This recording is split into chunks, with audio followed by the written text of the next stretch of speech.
So the first interview with the Progress Not Perfection podcast is with Leanne.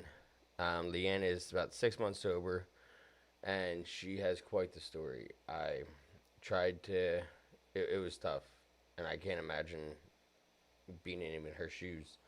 That's why I think this podcast is so important because, we're all kind of struggling, but in much different ways.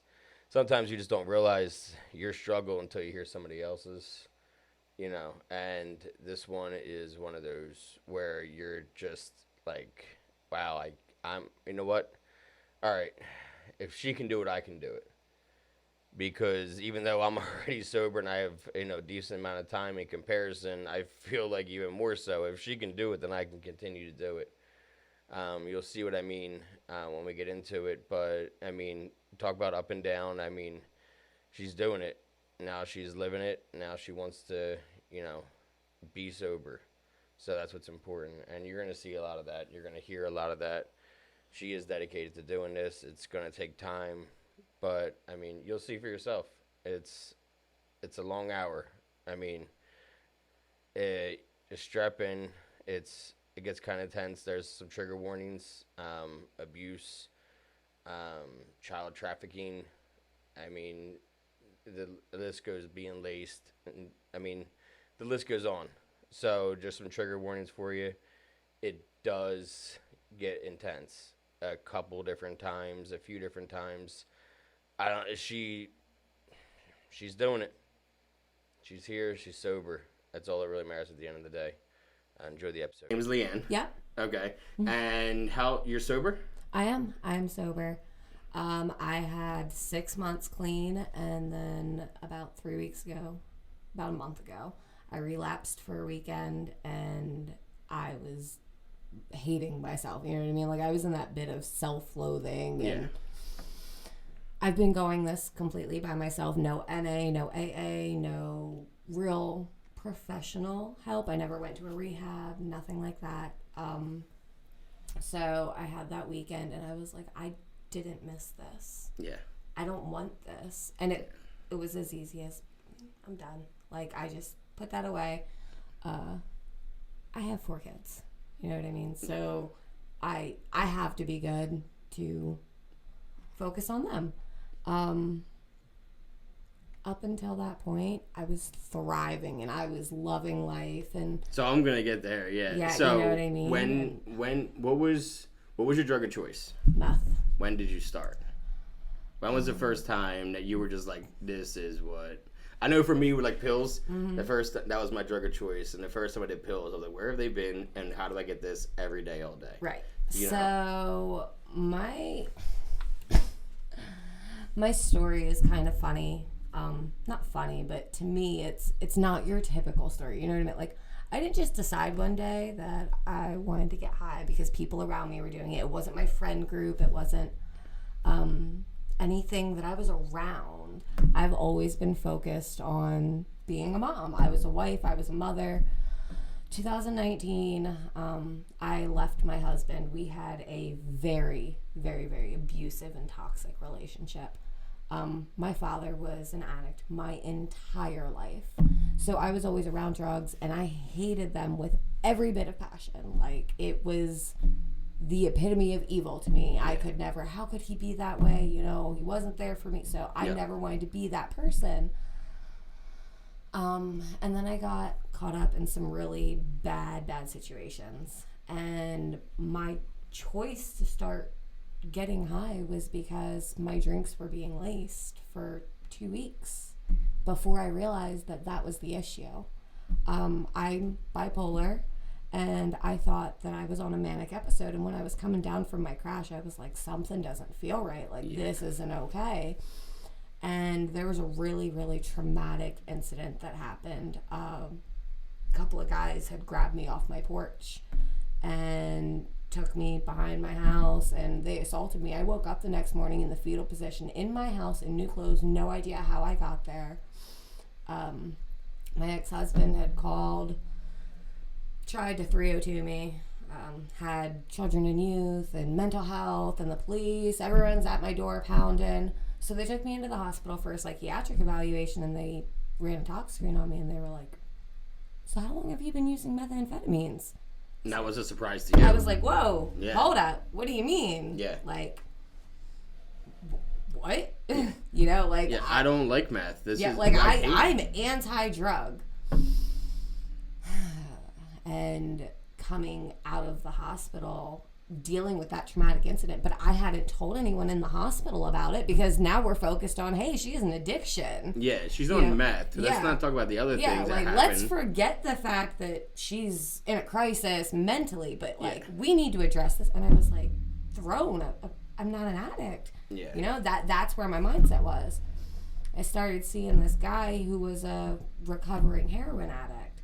He was going through the methadone clinic, and he had this concept of, I'm still an addict because I'm still using a substance to get by. So I'm going to use meth to detox the opiates that are in my system so that I don't feel the sickness. And meth was never my DOC, so I can kick it. And so it got presented into my life again. And so since it got presented into my life again, I was hooked for a really long time. Yeah, because this time was more your choice of, right. Like, and I'm going. Right, and now I'm dating someone who's actively using. In a way that he thinks is being right. So he's convincing me that, like, this is just a good thing. You're just doing this to stay awake so that you can make sure that I'm okay. And, like, my problem is heroin, not this, so you're not enabling me because I don't have a problem with this. Exactly. And it's, well, you can be my caretaker. That's what you do. You're a mom. You're used to that. And I've always assumed that role. I was the caretaker for my dad as I was growing up. Were you the caretaker of your friends too? Like at the friends group, the mom of the friends group? I'm always the mom. Yeah. Always. And it's funny because I can be the party girl and still be the mom. You know what I mean? Like, I'm that friend. We all go out and I have one or two drinks and everyone else is shit-faced on the floor. And, all right, come on, it's time to go. Yeah, like, I've always been that person. Yeah. So I was like, I'm not an addict. I can do this. I'll be okay. I'm doing this for him. Right. So when we split up, which only lasted like 2 months. Okay. Really? Yes. You guys didn't make it? No, okay, because so he was convinced, absolutely convinced, that I hated him. Because meth gives you insane delusions and paranoia, and you feel like you're schizophrenic all the time. You mentioned Peter Pan. Talk about some shadow friends. Yes, it's not even the shadow friends. It's hearing something, like, I can be looking at you and I hear you speak words that you're not speaking. Yep. You know what I mean? And, like, I think everyone's out to get me. And plus, being bipolar is not going to be any helpful. I mean, I was engaged with somebody who was bipolar schizophrenic. Yeah. She was my childhood best friend. And so, like, I've heard all the things that she would see and hear. And so it also enhances, for people like us who have mental illness, right? It enhances all that trauma, that depression, that negativity. It brings it full-fledged into your life as if it's right in front of you, happening right now. So not just are you emotionally feeling that, but you're seeing things relative to that. You're hearing things, and you're making this puzzle fit without the pieces. You know? It's taking in your brain and all the fears and pushing them to the front at the same time, as opposed to letting them sit where they should be to present when they need to be, as opposed to exactly. And that's where the paranoia comes in. Yeah, and that really set me over the edge. So you left him when? So we split up. We started dating in April. We were split up by August, so 2-3 months, and that was on and off just because of the drugs. Yeah. When he left, my ex, like I said, we were real toxic, real abusive. He would stalk me. He would have people check on me. He'd have people, like, tap on my windows and my door, and he'd break into my house but not take anything and move things around to make me think that I was crazy. Yeah. So I'm sober through this, and I'm like, God, I feel like I'm fucking tripping. I feel like I am high as a fucking kite because I don't know what's real and what isn't anymore. Well, and sometimes the psychosis can last for up to 90 days, even longer, depending on how often you were using in sobriety. I mean, I remember people in my rehab freaking out in the bathroom, you know, seeing people in the windows that, you know, we're in sunny California. You're not seeing a ghost out there. Yeah, like, there's nothing there. There's no one. So between him actually doing these things and then me sitting here like, what the fuck is going on? Yeah. I started questioning myself. He had moved to Jersey when we had split up, my ex-husband, and all of a sudden he moves in 3 doors down the street from my house. Starts dating this girl. From New Jersey back. Yeah. Classy. Okay. We're living in Cole Township at the time, and he moves 3 doors down from me, and I'm like, I don't feel comfortable. You know, I've already got a PFA. There's already crazy shit happening. I'm not okay with this.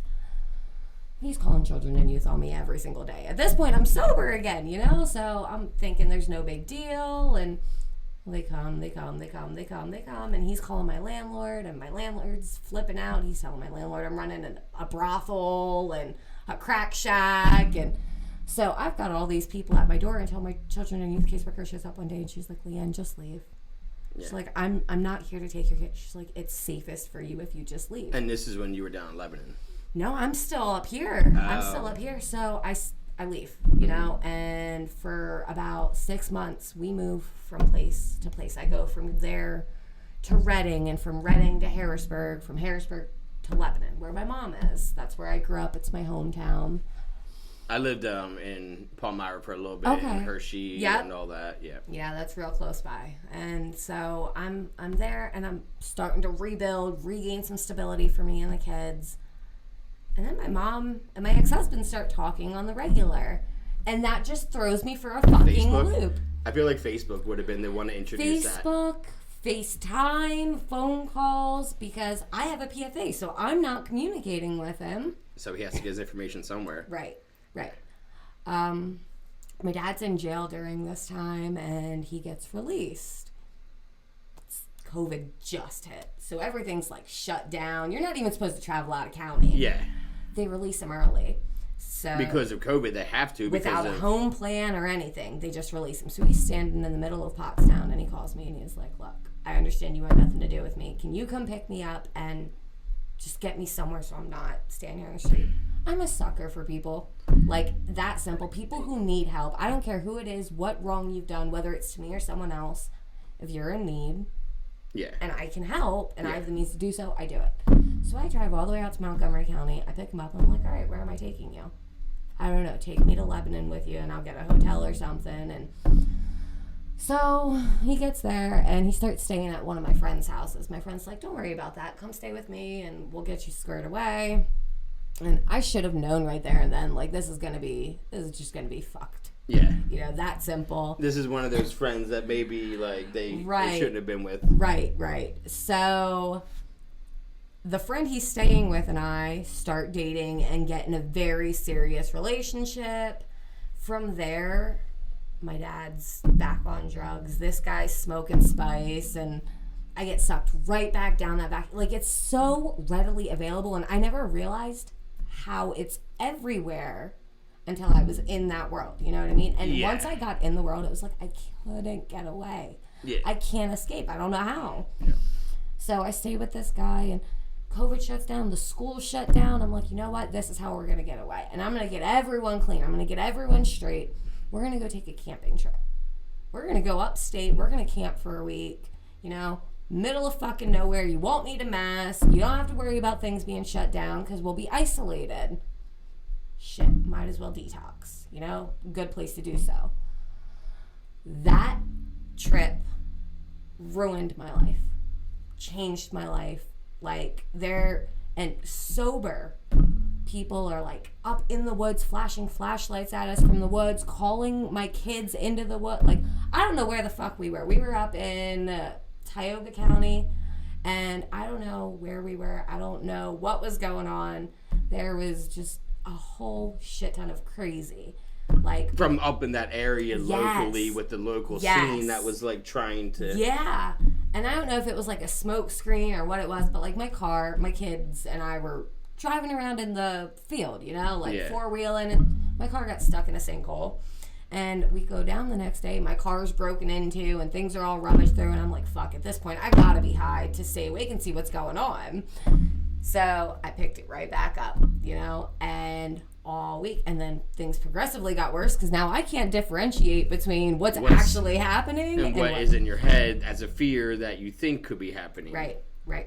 And so my kid's dad knew that we were going on this trip, and I swore he had something to do with it at the time. Like, I'm so paranoid, and my daughter starts getting sick because it's the middle of April of this past year, and there's snow up there, and then it's warm, and then it's so she's starting to get a cold. And I call them up, and I'm like, hey, let me bring the kids down to you.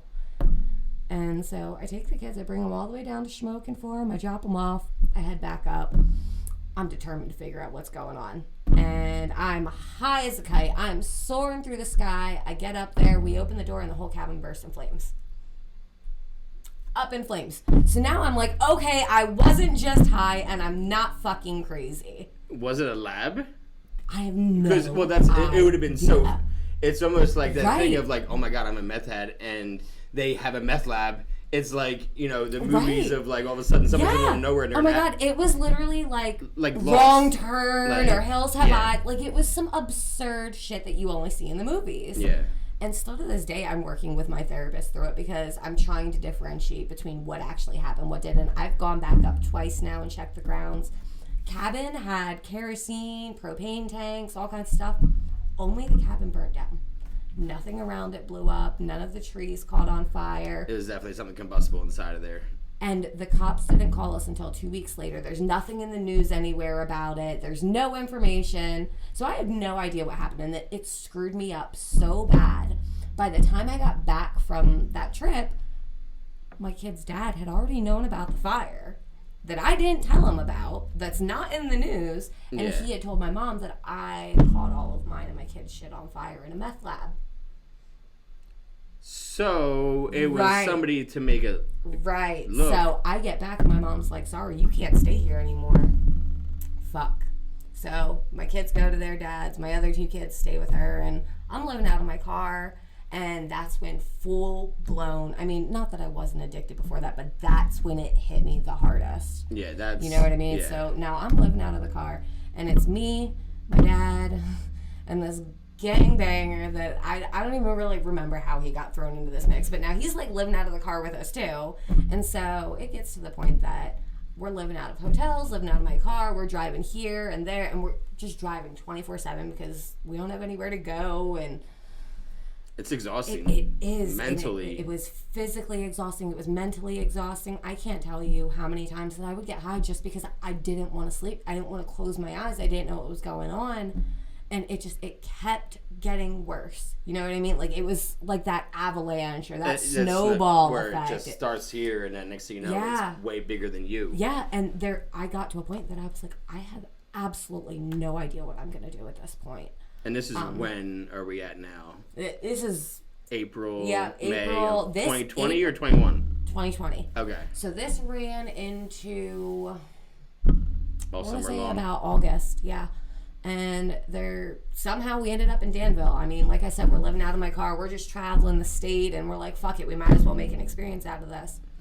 We end up in Danville. We're staying in a hotel, and that guy and I began a fling. I mean, when you're high and you're together 20%, like things especially meth. Yeah. Let's be real. I mean, absolutely. Like, you know, I've heard a lot of stories. Like, I've never done meth. I was oh my God. But I've heard a lot of stories with people in AA about meth. It increases your sex drive. Like, people were like talking like, oh, I'll sit on an underpass just jerking off for an hour to porn. Well, and that's stuff that I have no idea what I would ever watch if I was sober. And he was that person. Yeah. Like 24/7. We could be in the middle of the store and he'd be walking around with porn on his phone, like constantly. Yeah.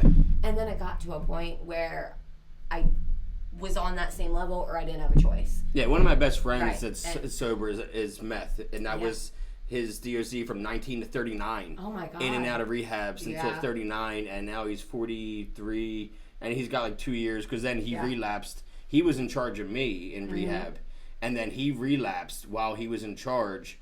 And then he had to go into the facility again because it's hard to kick that habit. It's so crazy because it's not physically, but no one knows how mentally it is unless either someone close to you has described it or you've been in it. Yep, it's really hard to depict what's drug usage and what's mental health anymore. Because with bipolar, it's so similar with the brain chemicals and like how confusing it can be because a lot of it sounds like what Colleen used to say to me she was feeling or she was thinking or hearing or seeing mostly, And then it all like this, and she even said shadow people. Yeah. She even used the words shadow people all the time in her schizophrenia. Yeah. So like when I started hearing all this in rehab, I'm like, wow, there is just a fine line between methamphetamine and the effects that it has afterwards, and bipolar schizophrenia. Yep. And how I can't imagine. It got to the point that I'd use it as my cover. I'm not high. I'm just in a manic episode. Yeah. And people would buy it because you couldn't tell the difference. Yeah. And so we were just... Mine was that I was fat because I was always sweating. I was like, I'm just fat. It's a hot room in here. Like, you know what I mean? It's like, well, it's 60 degrees. That's fine. Like, you shouldn't be sweating like that. Yeah, but we all have that cover story. You know what I mean? So we are going through all these crazy motions. We're out in Danville at this hotel, and that's what we're fighting over, is because he wants more drugs and he wants sex. Like, he's high as a kite. That's what's up. And at this point, I admitted myself to a psychiatric hospital like a week before because I had lost my shit. I came out, I was sober, and I was like, I don't want to pick it back up. Let me go through the motions of getting this all out my system. Yeah. He ends up fighting for my phone to cash app himself and like trying to take my clothes. And I have an iPhone at the time, and if you press the button on an iPhone so many times, it auto dials the police. Yep. So I'm like, fuck, because my phone's smashed, twisted, like contorted, and I hear the voices. I'm like, fuck, I can't deal with this. And you can't tell them, oh, it's just a mistake, because then they're going to show up anyway. Well, they would have heard us yelling and fighting and everything. So I dart down and I run to the main office, and I was like, is that the police on the phone? Because I get there and she's on the phone, and she was like, yeah. And I was like, I'm not going to be here. I was like, I can't stay here any longer. One, I don't think this scenario is safe. And two, I'm not dealing with cops. Like, I'm leaving. And so I run across the street. I go over to McDonald's. I'm not expecting anyone to come looking for me. The police show up. I'm looking across the street while the police are talking to me, and he's across the street, and I'm like, I don't want to do this, and I know what he'll do to me if I do, so I'm like, can you guys just take me to go get a new phone? It's 7 o'clock in the morning on a Sunday. They drive me in the middle of Danville. They drop me off, and then from there, I struggle to get a hold of a phone. I end up from police station to police station, hospital to hospital, and I'm so crazy. Like, I'm psyched out, and it's between what just happened and the drugs leaving my system still, the after effects, the mental health, like all of that just piling up, that I start walking. And it's funny, I ended up here at Bloomsburg Hospital. They were going to do a psych admit. I start walking. I end up going down past Buckhorn, back. I must have walked about 7 miles. Oh, that's a lot of walking. I really don't even doing that drive around. I walked about 7 miles. In the hills. I have absolutely no idea where the fuck I'm at.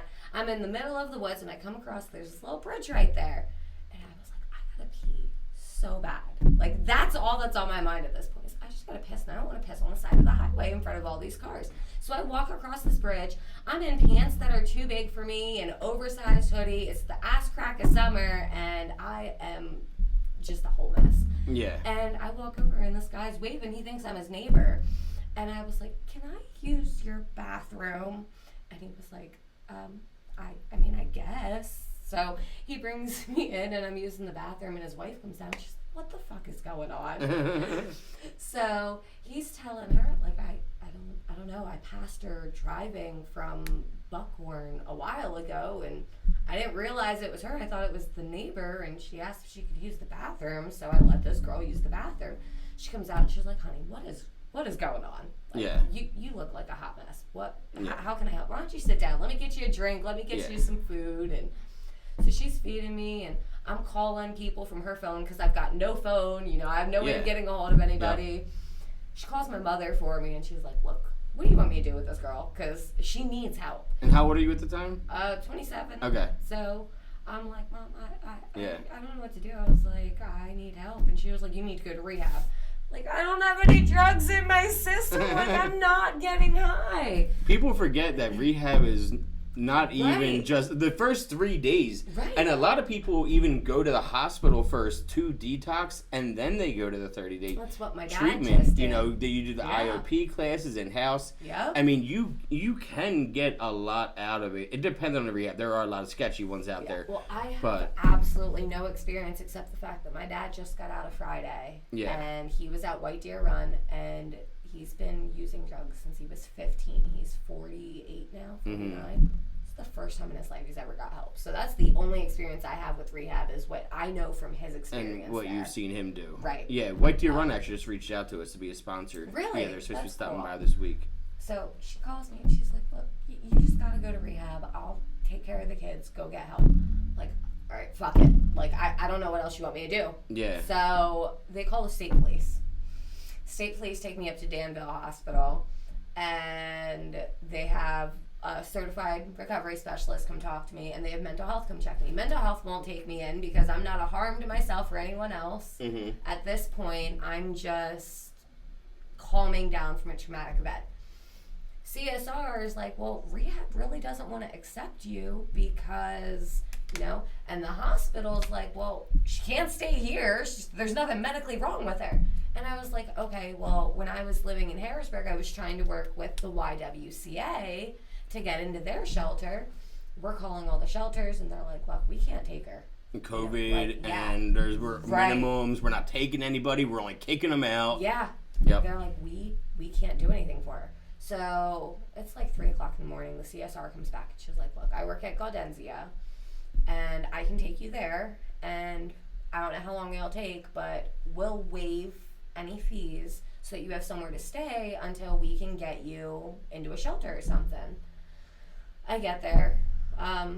They take me to Gaudenzia the next morning. My experience with rehab personally is I was there for 3 hours, and they told me that I was going to have to pay to stay because insurance won't cover it, and there's nothing they can do because there's no drugs in my system. And I was like, fuck this shit, I'm out. Yep. That simple, like that song, fuck this shit, I'm Yeah. like that's what's going through my head. Yep. I was like, nope.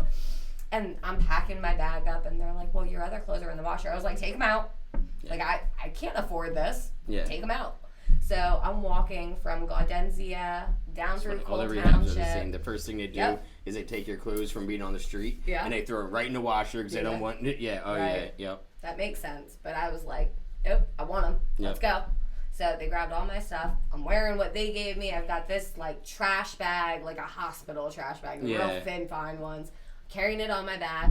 And Gaudenzia's up there by the prison in Cole Township. So I'm walking all the way down this huge ass hill. I felt like I was walking back from Bloomsburg again. You know? So I walk all the way down until I get to Dollar General, and I still have no phone. So I'm asking everyone, like, do you happen to know this person who lives in Cole Township or lives in Schmogan? Because I don't have their phone number, and I don't have a phone, and that person can help me. Yeah. And I can't walk anymore. At this point, I'm run down, I'm beat up, I'm exhausted. I can't even imagine. Like, it's not like you're eating for energy. Exactly. You know what like, I mean? I'm surprised that I was still standing. Like, I know I'm standing there and I'm like all woozy and...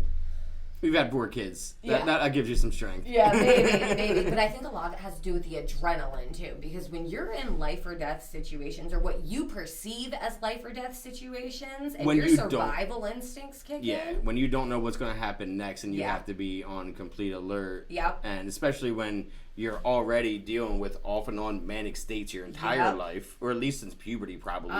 Since I was 12. Yep, because that's usually when that kicks on is around puberty. But it really clicks after a traumatic event. But it starts then, and then it escalates then. And then that's what happens with every single person I know that has bipolar. Yeah. Because everyone has different kinds, but it kind of all follows the same suit of, like, how and when. Yep. And especially, like... You know, my ex was a big drinker, though. That was her thing, because she couldn't shut the voices off. Yeah. So she'd drink away, and she would drink till she fell asleep, because that's the only way you shut up your mind. So it's kind of like you were taking it, and like, I'm going to double down into these paranoia states and just live it like paranoia, just paranoia. Yep. And she's just like, I want to take it away completely. Yep. But I was like, fuck it, we're going to live this. Everyone's going to try to find, so now you're in Cole Township. And it's been last September? Yeah. we're still in August. This is still in August. Yeah. From your Danville, Bloomsburg crosswalk. Yeah. So I'm standing there, and I walk over into Dollar General, and I literally yell, "Does anyone here know?" and yell this person's name. And they were like, "Oh yeah, I've got his number in my phone." And I was like, "Can you please just call him and tell him Leanne is here, and I think she needs help." And so they did, and within 5-10 minutes, he was like, "I'll be right there." Picks me up, takes me out to a hotel to get me some rest. Like a cushion to lay on. Like a mattress. You've been in a car and walking. Yeah, it was amazing. So I get out Somebody who didn't just want drugs or sex or money from you. Someone that genuinely cares about me and always has. He's been like a second father figure to me my entire existence out this way. Yeah. So I knew that was one person I could rely on, and he gets me out there, and while I'm out there, I'm trying to figure out, what am I going to do from here? Because if I don't figure out a next step from here, I know for a fact I'm going to turn right back to those drugs, those streets, and I'll find a way to make it do, because at least I know what I'm doing out there. Right. I know how I can survive out there. I won't see my kids, but I'll be able to survive. Right. And so it's like, do I take that road, or do I sit here and actually make an action plan on how am I going to live without this drug? Because these are the only two options that you got right now. That was exactly where I was at. Yeah. And so I buy myself a couple more nights, and I don't have the balls to reach out to my mom and say, like, "Mom, can I come?" Doesn't get any easier. No. So I wasn't at that point yet. I didn't know who else to turn to, and so a friend of mine who lives down in Ship was just like, "How are you doing? Like, I haven't talked to you in a while." I was like, "I'm not good, but I'm cool. I'll make it through. I always do." And she was like, "Well, if you tell me what's going on, maybe I can help." 9 out of 10 times you say something like that to me, my response is, "No, I'm cool, I got it." Yeah. And I was like, "This is my situation. I mean, there's not much you can do." I was like, "But this is where I'm at, and this is what's going on." She drove all the way up from Shippensburg. Came and picked me up that night, brought me back down to our house. That must have been a 3-hour drive. It is not a quick drive to ship and back. No. So I ended up staying with her for a little while, gained my sobriety. My kids were up here. So once I was good and feeling better. At least you knew they were in good hands. Right. Your mom was taking care of them. Right. You knew where they were. You knew that they were safe. I knew they were better off with her that situation than anywhere else, right. and not even with you at that point. Right. If you can't take care of yourself, how can you take care of 4 kids? Right, but in that moment, it's so hard to see it that way. In that moment, I was like, they're my kids, though. Do you know why, though? It's towards the end of addiction, our egos are so huge that we think we're so invincible. Oh, yeah. That, that's the first thing that, you have to do in sobriety is, learn to be humble and learn to, take that ego and be like, all right, I am kind of a piece of shit, though. I was, and you got to kind of accept it, and you got to go all right, now how am I not going to be a piece of shit tomorrow? Right. And you kind of got to take those building blocks and go from there. Yeah. Exactly. So, towards the end of my stay in Ship, school was coming back up, My mom's like, "Look, I don't actually have custody of them, so either we need to enroll them up here, or they need it. We're going to have to figure something out." And my other kids were up here with their dad, so I was like, you know what? The same person who took me to the hotel offered me a job and a place to live. I'm going to move back to Shamokin. I'll bring the kids with me. I'll get them set up for school. And that's what I did. And then for months, I was good. I was sober. I was doing great. And then... Well, you had distractions. You had new distractions. Right, but it was more than that. It was, I wanted to build a life for myself now, because since I've been 18, I was never on my own. I was with my husband, and then I was with my drug addicted friends, and I was surrounded by people. So this was my first time. This was my first chance to say, you know what, I can do this. And you said the most important thing. You said, I wanted a different life. Did. You weren't people complain I need to do this or I need to do. Right. But when you sit up and you go, no, I want to do this. You're taking ownership of it, and you are in control of it. You're driving the bus again. Yep. Because exactly. you wanted it. Yeah, I always found that that's a big thing because, like, I notice people will say, like, oh, I need to do this, my family, or I need to do that. Court. I had to do it for me. Yeah, because when you do it for those things, it's a need. It's like, I need to do this to make the court happy. I need to do this to make the family happy. Right. But at the end of the day, you never worked on you. You just took care of all their needs. And then you're still stuck with you at the end of the night that you're trying to fall asleep with and never worked on. Right. But as soon as you took the time to work on you, you're like, oh, now I can actually be a mom and be there. Yeah. Yeah, it's amazing. That was a monumental moment for me. Excuse me. So, the place I ended up working, though, was flooded with it. I was able to ignore it. Like, I had no craving for it. I didn't want it, and I was sad for the people who were doing it. That's what the kind of, it's that perspective you have to have of, like, the... And then, say, January of this year, December, the end of December, my kid's father just gives the kids back to me pretty much. He still has custody, but he's too busy doing his own thing, and he's like, look, they're just keep them with you.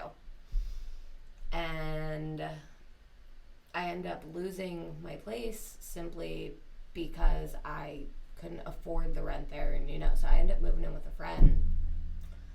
And moving into that friend's house, I ended up getting caught up in a human trafficking ring, and so did my girls.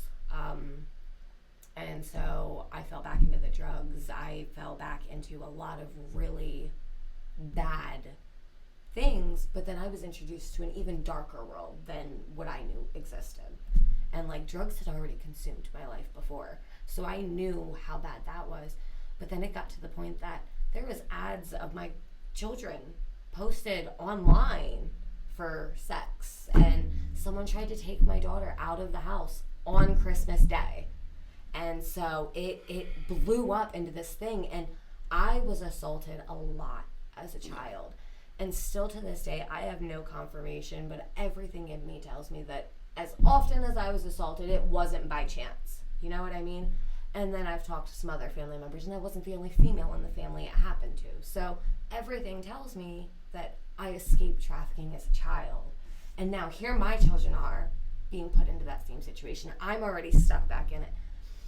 I ran, and Women in Transitions picked me up. That's awesome. And they put me in a couple hotels, and eventually they moved me into their safe house. And once I moved into their safe house, the kids went back to my mom. I was there up until April of this year, and then they helped me get a place out here in Bloom. That's awesome. And you're right down the street from us. You don't gotta say, but you're right down the street from us. Right down the street. And my children and I are thriving here. That weekend, that hiccup was as simple as I got some really shitty news, and I was overwhelmed and overbearing, and it was a really bad weekend for me, and I was like, fuck it, I don't know what else to do. Yeah. Well, you never had a meeting before. You never had a community. And beyond that, I'm used to the chaos, but I'm also not used to a college town. I'm not used to the parties and the loud people, and some guy had stumbled up my steps, drunk as can be, and I live on the 3rd floor, so it's about 2:00 in the morning. Me and my kids are sleeping, and he's kicking on my door, pounding on my door, screaming, yelling, and instantly I'm in flashback mode. All that trauma came back, and that was enough. Between that and the bad news I got about my friend was enough to send me right back in. And that first day I was like, I can't, like, this is only going to make me feel worse. I'm more paranoid now. Yeah. You remember. It's almost like you forgot. Right. And then I picked it up and I tried it, and I thought it would help me, like, dull it out or help that trauma disappear for a second. And all it did was emphasize it, and I was like, I got to find a different way. I can't. So that was enough for me to be like, I picked it back up. I don't want it, and I'm not going back. And we've built a life, and granted it's only been a couple of months, but we've already started to build a life out here for ourselves. My kids in football, my other kids in soccer, they love their school. I have a good job now. Do they go to the Aquinas camp?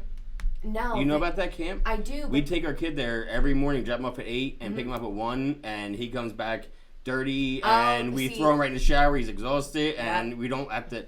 It's amazing. Like, they do it's that, free. but they do it down at the Y. Oh yeah, the Y has one too. So Yeah. they do it at the Y. That's their daycare during the school year Yep. because I got a really good job now working out of Danville. That's awesome. So I work at the hospital and have like really turned my life around, and it was like I can't screw this up. So they're down there at the Y. They do their thing during the summer. Yep. I go out and we go places, we do things, and I'm not looking over my shoulder anymore. They're really happy. They're making friends. I'm making friends, healthy friends. You know?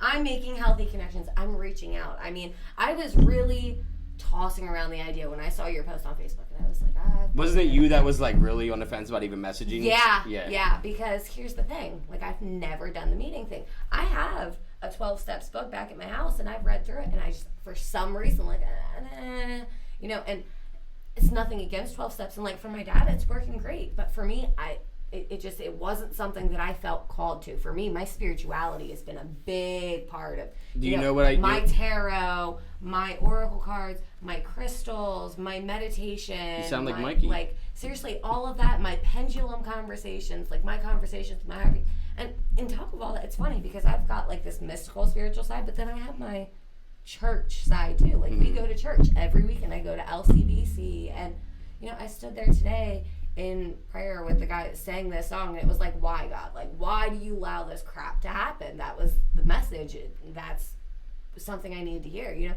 Sometimes it's not necessarily about the religious aspect. It's the message that it's relatable. It's something that I can connect with, and that's what's big for me is connection. So whether that's spiritual connection, physical connection, law of attraction. Yes, law of attraction. The laws, the 12 universal laws have become so important to me, and that's actually what my ministry is focused on. Mm-hmm. Our blog, our podcast.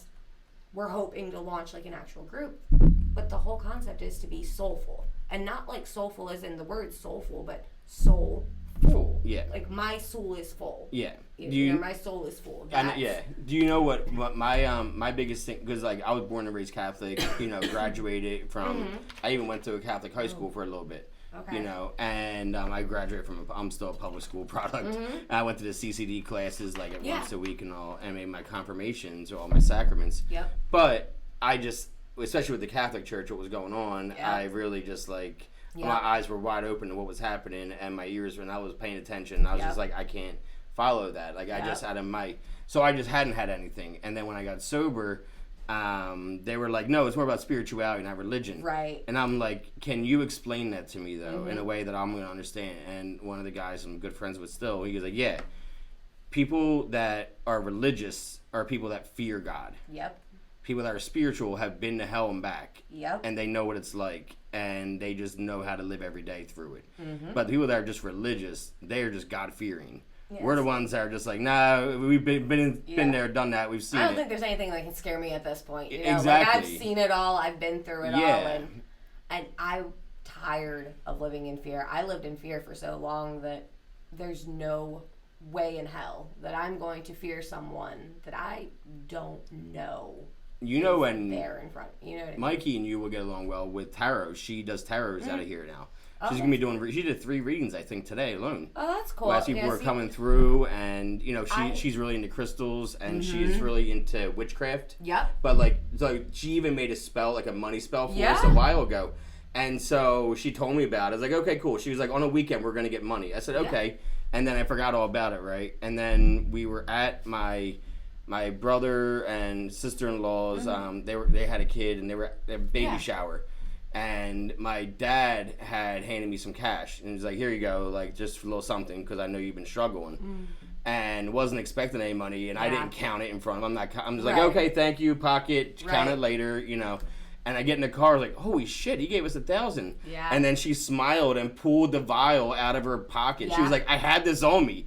I was like, I forgot all about that. So the really cool thing is, like, I'm in this little niche in between all of that, okay? Mm-hmm. Because I know that works, but the reason it works is because you aren't just attracting it, you're raising your frequency, your vibration to the level in which those things happen. Yes. You know what I mean? It's not just like, I want this, so And that's like the misconception everyone has about manifestation. It's not like, okay, I'm thinking hard about it. I want this. It's going to come to me. No, like you have to take the action and the steps. You have to lift yourself up. You have to live it. Yeah. You have to live what your words are, not just talk it. You have to act as if it's already happened and it's happening. And then you get that confidence and you get that like swagger even. Yeah. And then when it happens, you're like, huh. Look at that. Wow. Like this place is born out of that. Yeah. You know, this whole room is this whole entire place is just conceived out of us just saying, I wish we had a cool meeting place that did this, this, and that. Yeah. So now we have a meeting place that does this, this, and that because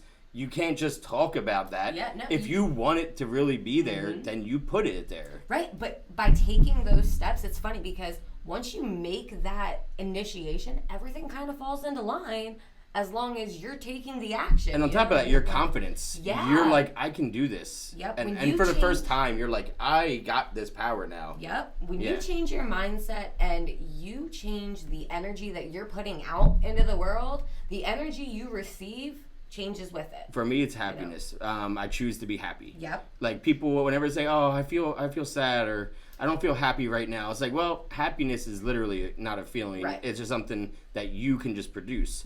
You can wake up and it's pouring rain, and you I'm can gonna have a good day. You can say, "Oh, well, at least it's not going to be hot today. It's going to cool down. It's going to get the plants. It's been hot lately." Or you're going to be like, "Oh, the drive is going to be awful," and then you roll out of bed. You roll out of bed with that energy. And you roll out of bed with that kind of like, this is how my day is going to be. So you just started that. You created that happiness or that unhappiness as soon as you got out of bed when you saw how nice it was outside or how dark and gloomy it was. You made that choice to go dark. Yeah. You could have easily found a positive way. There's always a positive with a negative if you look hard enough. Even when people die, you can still be positive and say, well, they're not in pain anymore. No matter the situation, you can find a way to have a perspective on it that isn't necessarily detrimental. And when you do, I mean? you accept it a lot easier and you move on a lot easier. You have to choose acceptance and you have to choose release. You know, you have to choose to, okay, I accept this and now I let it go. Yeah. But beyond that, I think being able to take a moment to count the blessings, like, yes, this bad event happened or this bad thing happened. And I'm not negating that. I'm not saying it didn't.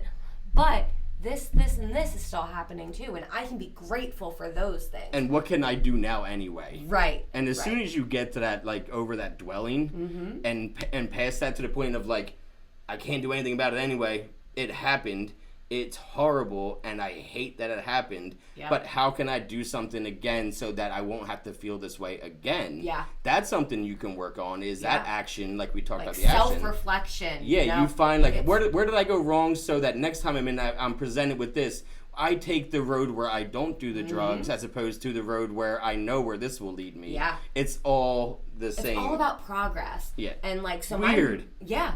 Progress, not perfection. Look at that. It's funny because my mantra actually became prosperity is the goal and progress is the process. That's awesome. So that's been my mantra. For years, my mantra was through sacrifice, I shall find strength and serenity. And like, okay, I sacrificed, you know what I mean? I found my strength.